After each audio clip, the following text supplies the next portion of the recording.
Ang sulat ni Judas.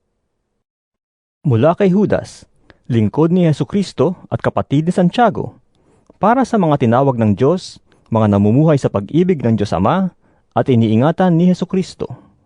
Sumagana nawa sa inyo ang habag, kapayapaan at pag-ibig.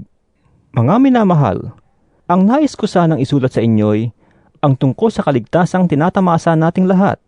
Ngunit nakita kong ang kailangang isulat sa inyo'y isang panawagan na inyong ipaglaban ang pananampalatayang ipinagkaloob minsan at magpakailanman sa mga banal. Sapagkat lihim na nakapasok sa inyong samahan ang ilang taong ayaw kumilala sa Diyos. Binabaluktot nila ang aral tungkol sa kagandahang loob ng Diyos upang mabigyang katwiran ang kanilang kahalayan. Ayaw nilang kilalanin si Hesukristo, ang ating kaisa-isang pinuno at Panginoon. Noon pa mang una, sinabi na ng kasulatan ang parusang nakalaan sa kanila. Kahit na alam na ninyo ang lahat ng ito, nais ko pa ring ipaalala sa inyo na matapos iligtas ng Panginoon ang bansang Israel sa lupain ng Ehipto, pinuksa niya ang mga taong hindi nanalig sa Kanya. Alalahanin din ninyo ang mga anghel na hindi nanatili sa kanilang dating kalagayan at kapangyarihan. Sa halip ay iniwan ang kanilang tahanan.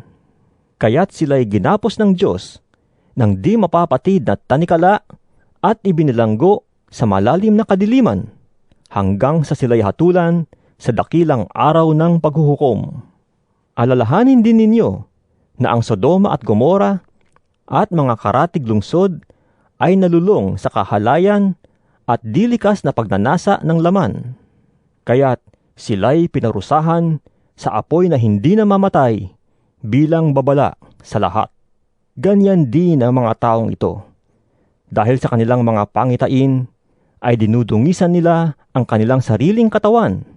Hinahamak nila ang may kapangyarihan at nilalait ang mariringal na anghel.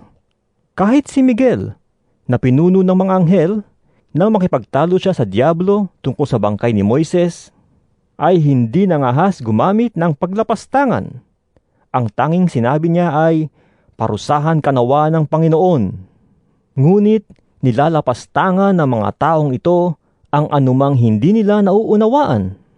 Sila ay tulad ng mga hayop na ang sinusunod lamang ay ang kanilang damdamin, na siya namang magpapahamak sa kanila. Kakilakilabot ang sasapitin nila, sapagkat sumunod sila sa halimbawa ni Cain. Tulad ni Balaam, hindi sila nag-atubiling gumawa ng kamalian dahil lamang sa salapi. Naghimagsik silang tulad ni Kora, kaya't sila'y namatay ding katulad niya. Napakalaking kahihiyan at kasiraang puri ang sila'y makasama ninyo sa mga salo-salong pang magkakapatid. Wala silang iniintindi kundi ang kanilang sarili. Para silang mga ulap na tinatangay ng hangin, ngunit hindi nagdadala ng ulan. Mga punong kahoy na binunot na pati ugat at talagang patay na dahil hindi namumunga kahit sa kapanahunan. Sila'y mga alon sa dagat na ang bula ay ang kanilang mga gawang kahiyahiya, mga ligaw na bituin na nakalaan sa kadiliman magpakailanman. Tungkol din sa kanila ang pahayag ni Enoch, na kabilang sa 7 salinlahi mula kay Adan. Sinabi niya, "Tingnan ninyo, dumarating ang Panginoon kasama ang kanyang libu-libong mga banal na anghel upang hatulan ang lahat. Paparusahan niya ang lahat ng ayaw kumilala sa Diyos dahil sa kanilang mga kasamaan at paglapastangan sa Diyos." ang mga taong ito'y walang kasiyahan, mapamintas, sumusunod sa kanilang mga pagnanasa, mayayabang, at sanay mambola para makuha ang gusto nila. Mga minamahal, alalahanin ninyo ang sinabi ng mga apostol ng ating Panginoong Hesukristo. Noon pa'y sinabi na nila sa inyo, sa huling panahon, may lilitaw na mga taong mapanlait at sumusunod sa masasamang pagnanasa ng laman. Ito ang mga taong lumilikha ng pagkakabahabahagi, mga makamundo, at wala sa kanila ang Espiritu. Ngunit magpakatatag kayo, mga minamahal, sa inyong kabanal-banalang pananampalataya. Manalangin kayo sa tulong ng Espiritu Santo.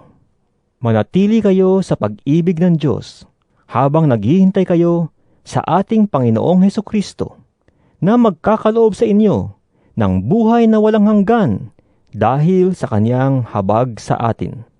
Kaawaan ninyo ang mga nag-aalinlangan. Agawin ninyo ang iba upang mailigtas sa apoy. Ang iba na may kaawaan ninyo ng may halong takot.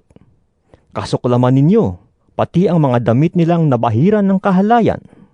Sa Kanya na makapag-iingat sa inyo upang hindi kayo magkasala at makakapagharap sa inyo ng walang kapintasan at may malaking kagalakan sa Kanyang kaluwalhatian, sa iisang Diyos na ating tagapagligtas, sa pamamagitan ni Hesukristo na Panginoon natin. Sa Kanya ang kaluwalhatian, kadakilaan, kapamahalaan at kapangyarihan mula pa noong una, ngayon at magpakailanman. Amen.